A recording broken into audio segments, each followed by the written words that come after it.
दोस्तों, अगर अभी तक आपने एपिसोड 1 और एपिसोड 2 नहीं देखा है तो पहले उसे देख लें, तभी आपको आगे की स्टोरी अच्छे से समझ में आएगी। और अगर आपको वीडियो पसंद आ रही है तो प्लीज़ चैनल को लाइक एंड सब्सक्राइब कर दें। एपिसोड 3 की शुरुआत में हम देखते हैं कि यून जून डब्ल्यू वर्ल्ड से वापस आकर अपने डैड के पास जाती है और उसके डैड वहाँ पे नहीं होते हैं। वहाँ पे उनके इंटर्न सोंग वुंग होता है। सोंग वुंग पूछता है कि ड्रामे में एपिसोड में क्या चेंजेस हुए, यून जून तुम कहाँ से आ रही हो। तभी वह नोटिस करता है कि यून जून सच कह रही थी कि कॉमिक्स दुनिया भी एग्जिस्ट करती है। वह बहुत शॉक होता है। तभी यून जून उसको सब कुछ बताती है। कॉमिक्स की दुनिया में जाना और आना उसके हाथ में नहीं है। उसके बाद यून जून अपने डैड के ऑफिस जाकर कैंचुल के बारे में पता करने की कोशिश करती है। यून जून अपने डैड की डायरी में पढ़ती है कि उसके डैड और उसकी माँ का जब डिवोर्स हुआ था तो उसके डैड डिप्रेशन में आकर ड्रिंक करने लगते हैं और तभी वे आगे की कॉमिक्स को एंड करना चाहते थे, इसीलिए कैंचुल की सुसाइड वाली एंडिंग लिखते हैं। कैंचुल सुसाइड वाली एंडिंग से बच जाता है और उसके पिता उसे हल्के में ले लेते हैं और बाद में उन्हें एहसास होता है कि कैंचुल अपनी कहानी खुद लिख रहा है। जो सीन उसे पसंद नहीं होते वह खुद ब खुद बदल जाते हैं। यून जून के डैड मिस्टर ओ बहुत डर जाते हैं और वह कैंचुल को मॉन्स्टर कहकर बुलाते हैं। तभी वह कैंचुल को मार कर वेबटून को फिनिश करना चाह रहे थे। अगले सीन में हम यून जून को हॉस्पिटल में देखते हैं जहां सभी लोग डब्ल्यू कॉमिक्स के एपिसोड ही पढ़ रहे होते हैं। यून जून इन सबसे बहुत परेशान हो जाती है और उसके सर में दर्द होने लगता है और वह बस स्टैंड पर पहुंचती है जहां पर दो लड़कियां ने वेबटून के एपिसोड के बारे में ही बात कर रही होती हैं। सोंग वुंग का कॉल आता है। वह भी यून जून से कॉमिक्स वर्ल्ड के बारे में पूछता है और वो पूछता है किस समय वह जा सकती है और ये सब उसे कैसे पता चलता है। यून जून काफ़ी टेंशन में होती है और अचानक से वहाँ से गायब हो जाती है। तभी यून जून का फ़ोन कोई दूसरी लड़की उठाती है और वो सोंग वुंग को बताती है कि यहाँ पर कोई नहीं है, यहाँ पे पर्स और फ़ोन रखा हुआ है। सोंग वुंग समझ जाता है और वह फौरन बस स्टैंड पर पहुँचता है। इधर कॉमिक्स वर्ल्ड में हम सूयू को देखते हैं जो मॉल के मैनेजर से बात कर रही होती है। इस शॉप में यून जून ने कैंचुल को पहले थप्पड़ मारा और बाद में किस किया था।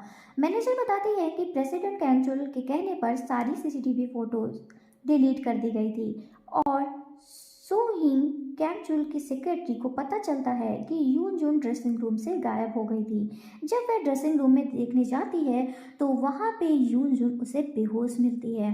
वह कैंचुल को फ़ोन करके बताती है यून जून के बारे में। कैंचुल फ़ौरन वहाँ पे जाता है और यून जून को अपने साथ ले आता है। वहाँ पे डिटेक्टिव भी आते हैं और यून जून को ढूंढ रहे होते हैं। कॉमिक्स वर्ल्ड की दुनिया में पुलिस की नज़रों में यून जून विटनेस से अब सस्पेक्ट बन गई थी क्योंकि वह काफ़ी समय तक पुलिस के हाथ नहीं आई और उसने कोई गवाही नहीं दी थी। बेहोशी की हालत में यून जून कैंचुल को बहुत सारी बातें बता देती है। कैंचुल के होटल में रहने की वजह भी बता देती है कि वह अपनी फैमिली को खो चुका है, इसीलिए वह घर पर नहीं रहता है। कैंचुल ने जब सुसाइड करने का डिसाइड किया था यह बात भी यून जून को पता होती है। कैंचुल यह सब सुनकर हैरान रह जाता है। तब वह वहाँ एक अननोन पर्सन को देखता है जिसके चेहरे पे मास्क होता है। वह कैंचुल को मारने के लिए आता है। वह कैंचुल पर अटैक करता है पर कैंचुल उसका सामना करता है और वह उससे लड़ता है। जब वह कैंचुल से नहीं जीत पाता तो वो वहाँ से गायब हो जाता है। कैंचुल इन सब चीज़ों से बहुत परेशान था।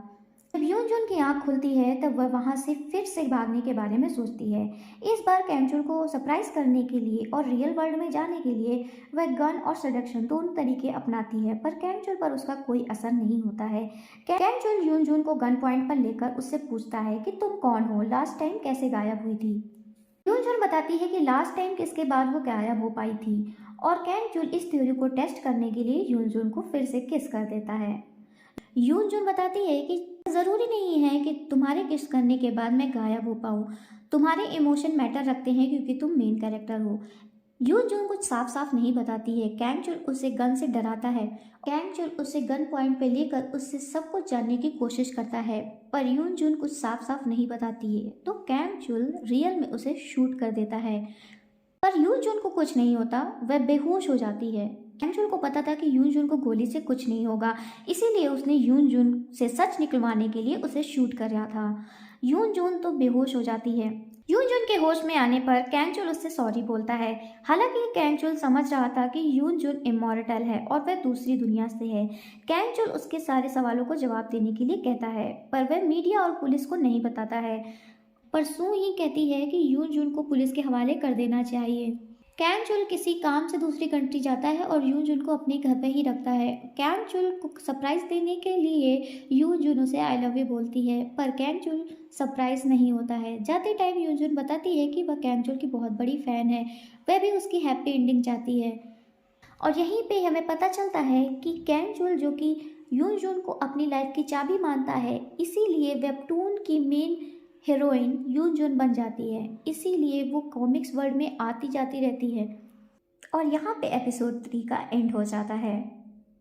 एपिसोड 4 की शुरुआत में हम कैंग-चुल को अपने डिटेक्टिव फ्रेंड से बात करते हुए देखते हैं और वे बताते हैं कि जब उस पर अटैक हुआ था तब उसने अपने गार्ड्स को अपने साथ नहीं लिया था। लास्ट टाइम ट्रक जिसने उसका एक्सीडेंट करने की कोशिश करी थी उस पर भी नंबर प्लेट नहीं थी। नर्स को भी कुछ याद नहीं है कि उसने कैंग-चुल को मारने की कोशिश क्यों की थी। कैंग-चुल समझता है कि यून-जुन जरूर एलियन है, तभी वह मेरे बारे में सब कुछ जानती है। इधर सू-ही को ये सब बहुत खटकता है। सू-ही हमेशा से चाहती है कि यून-जुन को पुलिस के हवाले कर दिया जाए और वह अपने मकसद में कामयाब भी हो जाती है। यून-जुन को पुलिस पकड़ लेती है और डिटेक्टिव उससे पूछताछ करते हैं, पर यून-जुन कुछ नहीं बताती, उसे जेल भेज दिया जाता है। जब कैंग-चुल वापस आता है तो वह सू-ही पर बहुत ही नाराज होता है और उसे जॉब से भी निकाल देता है। वह कहता है जिस तरीके से मैं भी एक विक्टिम था और मुझे दोषी बनाकर जेल भेज दिया गया था, उसी तरीके से तुमने भी यून-जुन को जेल भेज दिया है। वह बेकसूर है, उसने कुछ नहीं किया है। अब कैंग-चुल यून-जुन से मिलने जाता है और यून-जुन से देर से आने के लिए माफ़ी मांगता है। यून-जुन से कहता है कि मैं अगर यहाँ से निकलना है तो तुम्हें मुझे सब कुछ सच-सच बताना होगा, तभी तुम वापस जा सकती हो। यून-जुन बताती है अगर मैंने बताया तो तुम्हें बहुत तकलीफ होगी और तुम पछताओगे, पर कैंग-चुल तैयार होता है। वह कहता है कि मुझे सब बताओ, मुझे जानना है। आखिरकार यून-जुन सब कुछ सच-सच बता देती है कि जिस दुनिया से वह है वहाँ पे कैंग-चुल कॉमिक्स का एक कैरेक्टर है और यह दुनिया कॉमिक्स की दुनिया है। इसीलिए वह कैंग-चुल के बारे में सब कुछ जानती है और कैंग-चुल की आंखों के सामने ही यून-जुन वहाँ से गायब हो जाती है। और यह सब सुनकर कैंग-चुल को बहुत बड़ा सदमा लगता है। इधर यून-जुन रियल वर्ल्ड में बस स्टैंड पर आ जाती है, जिधर सोंग-वुंग उसे लेने आता है। सोंग-वुंग सब कुछ जानता होता है, इसीलिए वह मॉल में जाता है यून-जुन के लिए कपड़े लेने। इधर कॉमिक्स वर्ल्ड में सब जगह हलचल मच गई होती है जेल से यून-जुन के गायब होने की वजह से। वह अटर्नी जो कैंग-चुल को काफ़ी समय से सज़ा दिलाना चाहता था, उसे भी कैंग-चुल को साइकोपैथ किलर साबित करने का मौका मिल जाता है। तभी कैंग-चुल को डिटेक्टिव का फ़ोन आता है और वह पूछते हैं कि यून-जुन ने क्या बताया, तो कैंग-चुल उनसे बता ही रहा होता है। जैसे ही वह बताता है कि यह दुनिया नकली है, वैसे ही पूरी कॉमिक्स की दुनिया स्टॉप हो जाती है। सभी लोग जैसे स्टैचू बन जाते हैं। कैंग-चुल ही पुतला नहीं बना था, बाकी सारी चीज़ें पुतले जैसी हो गई थी। कैंग-चुल को एक पोर्टल दिखाई देता है और वह उसके अंदर जाता है और यहाँ से वह कॉमिक्स की दुनिया छोड़कर रियल वर्ल्ड में वापस आ जाता है और वह अब राइटर को ढूंढने लग जाता है। एपिसोड 4 का यहीं एंड हो जाता है। फ्रेंड्स, अगर आपको मेरी वीडियो पसंद आ रही है तो प्लीज़ चैनल को सब्सक्राइब करें और बेल आइकन को ज़रूर दबा दें। अगर कोई सजेशन हो ड्रामा का एक्सप्लेनेशन के लिए तो आप उस ड्रामा का नेम कमेंट करें। Thank you for watching. Smile.